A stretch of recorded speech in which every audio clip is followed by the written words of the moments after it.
വിദ്യാഭ്യാസവും ന്യൂനപക്ഷ ക്ഷേമവും വകുപ്പ് മന്ത്രി ശ്രീ എൻ ശംസുദ്ദീൻ അവർകളെ അധ്യക്ഷ പ്രസംഗത്തിന് ക്ഷണിക്കുന്നു.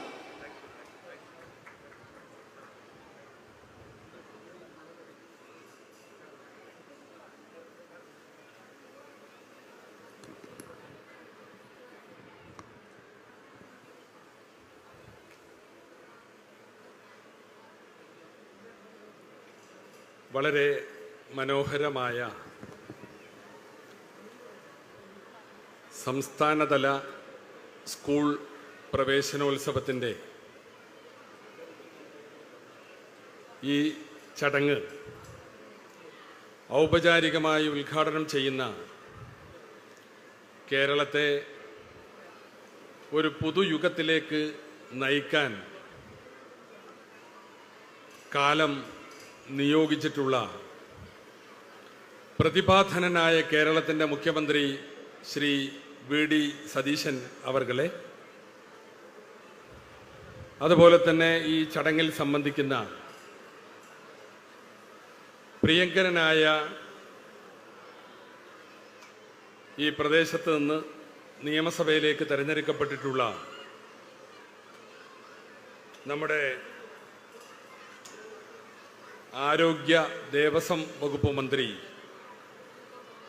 പ്രിയപ്പെട്ട ശ്രീ K മുരളീധരൻ, നമ്മുടെ ബഹുമാനപ്പെട്ട തിരുവനന്തപുരം മേയർ പ്രിയപ്പെട്ട സ്നേഹിതൻ VV രാജേഷ്, വേദിക്ക് സ്വാഗതം ആശംസിച്ച പൊതുവിദ്യാഭ്യാസ വകുപ്പിൻ്റെ സെക്രട്ടറി പ്രിയങ്കരിയായ ഡോക്ടർ ഷർമിള മേരി ജോസഫ് IAS, അതുപോലെ തന്നെ വിദ്യാഭ്യാസ വകുപ്പിൻ്റെ director general of education Shri Asif K Yusuf, വേദിയിലുള്ള പ്രിയദർശിനി, അനുകുമാരി,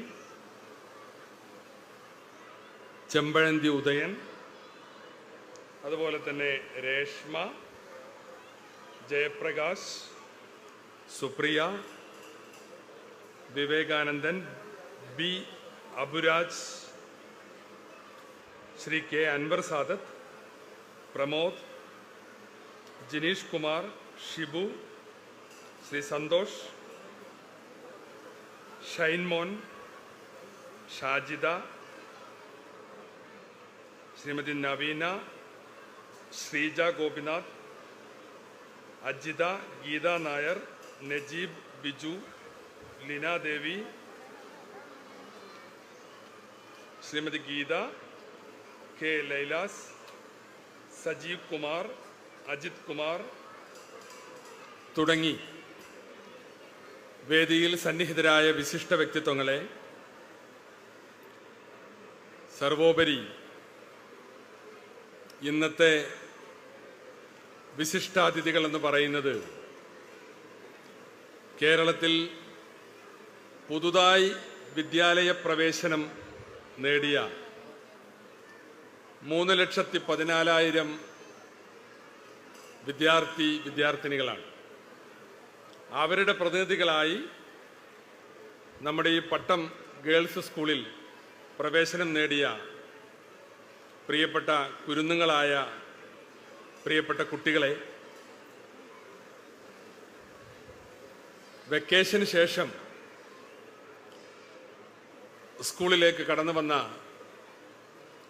മറ്റ് ക്ലാസ്സുകളിൽ പഠിക്കുന്ന വിദ്യാർത്ഥിനികളെ, ഈ സ്കൂളിലെ അധ്യാപകരെ, അധ്യാപികമാരെ, രക്ഷകർത്താക്കളെ, മറ്റ് വിദ്യാഭ്യാസ പ്രവർത്തകരെ, വിദ്യാഭ്യാസ വകുപ്പിലെ ജീവനക്കാരെ, സഹോദരന്മാരെ, എല്ലാവർക്കും എൻ്റെ ഹൃദ്യമായ സ്നേഹാഭിവാദ്യങ്ങൾ നേരുകയാണ്. നമ്മളൊരു പുതിയ അധ്യയന വർഷത്തിന് ഇന്ന് തുടക്കം കുറിക്കുകയാണ്. കഴിഞ്ഞ കാലങ്ങളിലെ പോലെ തന്നെ വളരെയേറെ ഉത്സവഛായ പകർന്ന അന്തരീക്ഷത്തിലാണ് കേരളത്തിലെ സ്കൂളുകളിൽ ഈ ദിനം ആചരിക്കുന്നത്. ഇന്ന് സ്കൂളുകളിലേക്ക് കുട്ടികൾ മാത്രമല്ല, അവരുടെ കൂടെ രക്ഷകർത്താക്കളും മറ്റ് ജനപ്രതിനിധികളും സമൂഹത്തിലെ വിവിധ കോണുകളിലുള്ളവരൊക്കെ സ്കൂളുകളിലേക്ക് വരികയാണ്. തങ്ങളുടെ പ്രിയപ്പെട്ട കുട്ടികളെ ഉത്സവച്ചായ പകർന്ന അന്തരീക്ഷത്തിൽ സ്വാഗതം ചെയ്യാനും ഒരു പുതിയ അധ്യയന വർഷത്തിൽ അവർക്ക് പിന്തുണയും സഹായവും അഭിവാദ്യങ്ങളും അർപ്പിക്കാനാണ് സമൂഹം സ്കൂളുകളിലേക്ക് ഇന്ന് കടന്നു വരുന്നത്. അധ്യയന വർഷത്തിൻ്റെ ആരംഭം വളരെ ആഹ്ലാദത്തോടു കൂടി തന്നെ നിർവഹിക്കപ്പെടണമെന്ന്, എല്ലാം പൂർത്തീകരിച്ച് നടത്തണമെന്ന് പുതിയ സർക്കാരിനും ഏറെ ആഗ്രഹമുണ്ടായി. ഇന്നേ ദിവസത്തേക്ക് ശ്രീ വി ഡി സതീശൻ്റെ നേതൃത്വത്തിലുള്ള ഗവൺമെൻറ് അധികാരത്തിൽ വന്നിട്ട് 2 ആഴ്ചയാണ് പൂർത്തിയാവുന്നത്. ഈ വകുപ്പിൻ്റെ ചുമതല ഏറ്റെടുത്തിട്ടും അതേ കാലയളവ് തന്നെയാണ്. പക്ഷേ ഓരോ ദിവസവും വിദ്യാഭ്യാസ വകുപ്പിലെ ഈ പറഞ്ഞ നേതൃത്വത്തിൻ്റെ ഒക്കെ പിന്തുണയോടുകൂടി ഞങ്ങൾ ഒരുമിച്ച് വലിയ പരിശ്രമങ്ങൾ നടത്തി എല്ലാ സ്കൂളുകളിലും സമയത്തിന് പാഠപുസ്തകങ്ങൾ എത്തിക്കാൻ സാധിച്ചു. യൂണിഫോം വിതരണം കാര്യക്ഷമമായി ഏറെക്കുറെ പൂർത്തീകരിച്ചു. സ്കൂളുകളിലൊക്കെ ഇന്ന് നല്ല സൗഹൃദപൂർണമായ അന്തരീക്ഷത്തിൽ നമ്മുടെ കുട്ടികളെ ബഹുമാനിച്ചുകൊണ്ട് ഇത്തരത്തിലുള്ള ചടങ്ങുകൾ സംഘടിപ്പിക്കാൻ സാധിച്ചു. അങ്ങനെ ഒരു പുതിയ അധ്യയന വർഷത്തിന് തുടക്കം കുറിക്കുകയാണ്. ഒരു പുതുയുഗ വിദ്യാലയം എന്നുള്ളതാണ് സർക്കാരിൻ്റെ ഒരു കാഴ്ചപ്പാട്. വിദ്യാഭ്യാസം നമുക്കറിയാം, വിദ്യാഭ്യാസ രംഗത്ത് അനുദിനം മാറ്റങ്ങൾ ഉണ്ടായിക്കൊണ്ടിരിക്കുന്നു. പ്രത്യേകിച്ച് ഈ കാലഘട്ടം ശാസ്ത്ര സാങ്കേതിക പുരോഗതി അനുദിനം ഉണ്ടായിക്കൊണ്ടിരിക്കുമ്പോൾ അതിൻ്റെ മാറ്റങ്ങൾ ഏറ്റവും കൂടുതൽ പ്രതിഫലിക്കുന്നത് വിദ്യാഭ്യാസ മണ്ഡലത്തിലാണ്. അപ്പോൾ അതിനനുസരിച്ച് നമ്മുടെ വിദ്യാഭ്യാസ രംഗം നമ്മൾ സജ്ജീകരിക്കേണ്ടതുണ്ട്. ഔട്ട്ഡേറ്റഡായ കാര്യങ്ങളല്ല നമ്മുടെ കുട്ടികളെ പഠിപ്പിക്കേണ്ടത്. നിലവിലുള്ള ഏറ്റവും മോഡേൺ ആയിട്ടുള്ള, ഏറ്റവും ആധുനികമായിട്ടുള്ള, ഏറ്റവും അപ്ഡേറ്റഡ് ആയിട്ടുള്ള സംഗതികളാണ് നമ്മുടെ മക്കളെ നമ്മൾ പഠിപ്പിക്കേണ്ടത്. ഇന്നത്തെ നമ്മുടെ കുട്ടികൾ മത്സരിക്കുന്നത് കേവലം നമ്മുടെ നാട്ടിലെ കുട്ടികളുമായി മാത്രമല്ല. ഇന്ന് ലോകം ഒരു ഗ്ലോബൽ വില്ലേജാണ്. ഇനി നാളെ ഭാവിയിൽ ഒരു ജോലിക്കോ ഉപരിപഠനത്തിനോ നമ്മുടെ കുട്ടികൾ മത്സരിക്കേണ്ടി വരുന്നത് ലോകത്തുള്ള കുട്ടികളോടാണ്. ഒരു ഇൻ്റർനാഷണൽ കമ്മ്യൂണിറ്റിയാണ്. പല അവസരങ്ങളിലും അങ്ങനെയാണ്. അപ്പോൾ അതുകൊണ്ട് തന്നെ നമ്മുടെ വിദ്യാഭ്യാസ മണ്ഡലം, വിദ്യാഭ്യാസ രംഗം വളരെ പ്രാപ്തമാകണം, ശാക്തീകരിക്കപ്പെടണം, പോരായ്മകൾ പരിഹരിക്കപ്പെടണം, കാലോചിതമായി പരിഷ്കരിക്കപ്പെടണം എന്നൊക്കെയാണ് ഞങ്ങളും ആഗ്രഹിക്കുന്നത്. ഏതായിരുന്നാലും അത്തരം പരിഷ്കാരങ്ങളൊക്കെ അക്കാദമിക സമൂഹവുമായി വലിയ ചർച്ചകൾക്ക് ശേഷം മാത്രമായിരിക്കും എന്നുകൂടി ഈ സന്ദർഭത്തിൽ പറയാൻ ഞാൻ ആഗ്രഹിക്കുകയാണ്.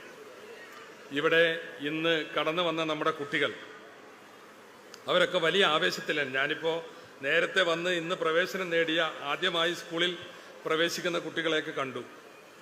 വളരെ 1-2 കുട്ടികൾക്ക് മാത്രമേ അമ്മയെ വിട്ടു നിന്നതിൻ്റെ ഒരു പ്രയാസം കാണാൻ സാധിച്ചുള്ളൂ. ബാക്കി മക്കളൊക്കെ ഭയങ്കര ഹാപ്പിയാണ്. നിങ്ങൾ ഹാപ്പിയല്ലേ? ഹാപ്പിയല്ലേ? ഹാപ്പിയാണ്. അതെ. അപ്പോൾ ഇതൊക്കെ വിദ്യാഭ്യാസ രംഗത്തും വിദ്യാർത്ഥികൾക്കിടയിലും ഉണ്ടായൊരു മാറ്റമാണ്. നമ്മളൊക്കെ കുട്ടികളായിരുന്ന കാലത്ത് ക്ലാസ് റൂമിൽ കൊണ്ടുപോയാക്കും, രക്ഷിതാവിൻ്റെ കൂടെ തന്നെ കരഞ്ഞുകൊണ്ട് കുട്ടി തിരിച്ചോടും, വല്ലാത്ത ബഹളവും കരച്ചിലും ഒക്കെ ആയിരുന്നു. വർഷങ്ങളായി അതിനൊക്കെ പടിപടിയായി മാറ്റം വന്നു. ഇന്ന് നമ്മുടെ മക്കൾ വളരെയേറെ പ്രാപ്തിയുള്ളവരാണ്. ചെറിയ കുട്ടികൾ പോലും സ്വന്തം വന്ന് പരിചയപ്പെടാനും, ഇവിടെ ബഹുമാനപ്പെട്ട മുഖ്യമന്ത്രി ഇരിക്കുമ്പോൾ കുട്ടികൾ വന്ന് ഞങ്ങളൊരു സെൽഫി എടുത്തോട്ടെ എന്ന് പറഞ്ഞ് അദ്ദേഹം അതിന് വളരെ സന്തോഷത്തോടു കൂടി അനുവാദവും കൊടുക്കുന്നു. എല്ലാവരും കുട്ടികൾ സെൽഫി എടുത്ത് താങ്ക്സ് പറഞ്ഞ് കടന്നു പോകുന്നു. ചെറിയ മക്കളാണ്. അപ്പോൾ അതൊക്കെ നമ്മുടെ കുട്ടികളിൽ വന്ന, അവരുടെ വ്യക്തിത്വത്തിൽ വന്ന ഒരു മാറ്റമാണ്. നല്ല നിർഭയത്വത്തോടുകൂടി, സഭാകമ്പമില്ലാതെ ഇപ്പോഴേ അവർക്ക് പ്രവർത്തിക്കാൻ സാധിക്കുന്നു. അവരെയാണ് നമ്മൾ കൂടുതൽ കൂടുതൽ ശാക്തീകരിച്ച് മുന്നോട്ട് കൊണ്ടുവരേണ്ടത്. സമയപരിമിതി മൂലം ഞാൻ മറ്റ് വിഷയങ്ങളിലേക്കൊന്നും കടക്കുന്നില്ല. ഇന്ന് ആദ്യമായി വിദ്യാലയ പ്രവേശനം നേടിയ ഈ 3,14,000 മക്കൾ, 3,14,000 കുട്ടികൾ നാളത്തെ നമ്മുടെ നാടിൻ്റെ ഭാവി ഭാഗതയെ നിർണയിക്കേണ്ടവരാണ്. കുട്ടികൾ പൂക്കളെപ്പോലെയാണ്. നല്ല പരിചരണം നൽകിയാൽ ആ പൂവ് മനോഹരമായി വിടരും.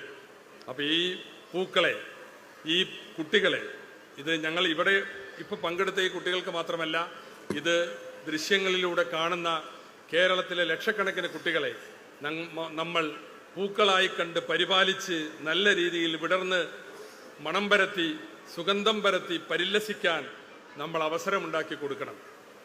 വിദ്യാഭ്യാസ രംഗത്തുള്ള നിക്ഷേപമാണ് നമ്മുടെ മുൻ പ്രസിഡന്റ് ഡോക്ടർ എസ് രാധാകൃഷ്ണൻ ഒരിക്കൽ പറഞ്ഞിട്ടുണ്ട്. വിദ്യാഭ്യാസ രംഗത്തുള്ള നിക്ഷേപമാണ് ഏറ്റവും നല്ല നിക്ഷേപം. അത് തലമുറകളിലേക്ക് കടന്നു പരന്നൊഴുകും.